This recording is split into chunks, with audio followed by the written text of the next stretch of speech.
everyone, today's video is about when you get into a car accident. Please don't forget to subscribe, like, and share. And let's get going. Today had started like any other. He had left for work early, leaving Katsuki with a quick kiss and a promise to be home in time for dinner.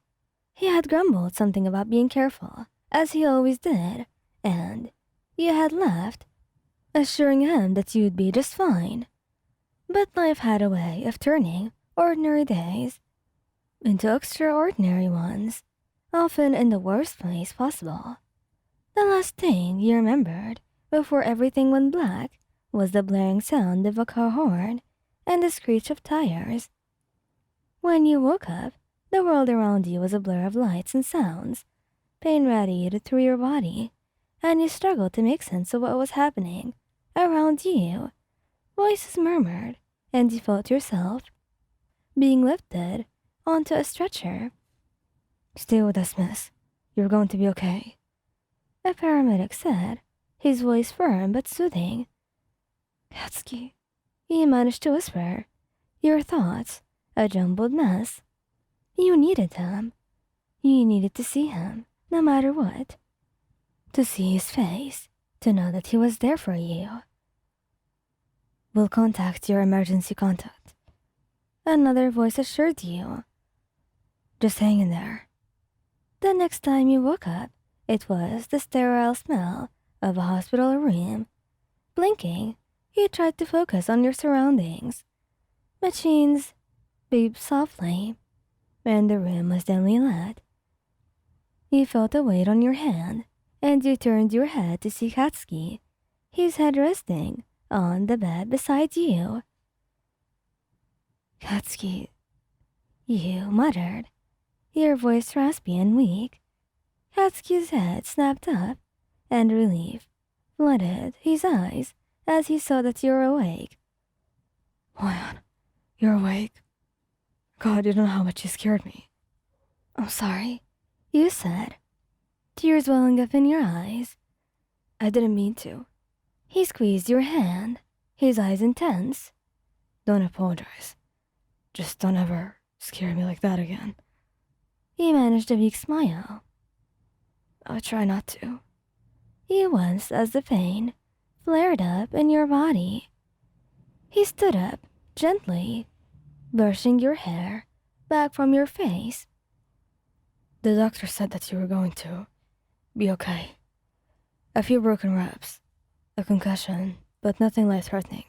You're tough. I always knew that." You closed your eyes for a moment, overwhelmed by everything. "How long have I been here?" 2 days, he said, his voice strained. "They had to keep you sedated for a bit. I haven't left your side since then." 2 days, he echoed, the reality of the situation sinking in. "I'm sorry you had to worry so much about me." He leaned down, pressing a kiss to your forehead. "Don't worry about it. Stop saying sorry, okay? Just focus on getting better." You nodded, feeling a sense of peace wash over you. With Katsuki by your side, you know that you could face anything after all. Recovery was really slow, but Bakugou was there every step of the way, and that's what made you feel okay. He handled everything with a surprising gentleness, helping you with daily tasks and making sure that you followed the doctor's orders to rest. His presence was a constant source of comfort, and you found yourself falling even more in love with him, if that was possible. One evening, as you lay in bed, Katsuki sitting beside you reading a book, you turned to him. "Katsuki, thank you for everything, to be honest." He looked up, a small smile tugging at his lips. "You're my partner, Mayan. I'd do anything for you, okay?" "I know," you said, reaching out to take his hand. "But I want you to know how much it means to me. You've been my rock through all of this." He squeezed your hand gently. "And you would have done the same for me. That's what we do. We're a team." You smiled, feeling tears prick at the corners of your eyes. I love you, Katsuki. I love you too, Lion, he said, leaning in to kiss you softly. More than anything. Month later, you were almost fully recovered. The physical wounds had healed, but the emotional scars lingered. Katsuki understood this, and he never pushed you to move faster than you were ready. One night, as you sat together on the couch, you turned to him. Do you ever think about the future? He looked at you, his expression serious but loving. Yeah, I do. And what do you see? You asked, curious and hopeful. Honestly, I see us, together, no matter what happens, and that we'll face everything that comes to us. You smiled, feeling a sense of peace settle over you. I like that future, and I like your thoughts. Me too, he said, pulling you into his arms. And we'll make it happen, I'm sure of it. One step at a time. As you sat there, wrapped in Bakugou's arms, you knew that no matter what challenges lay ahead, you would face them together.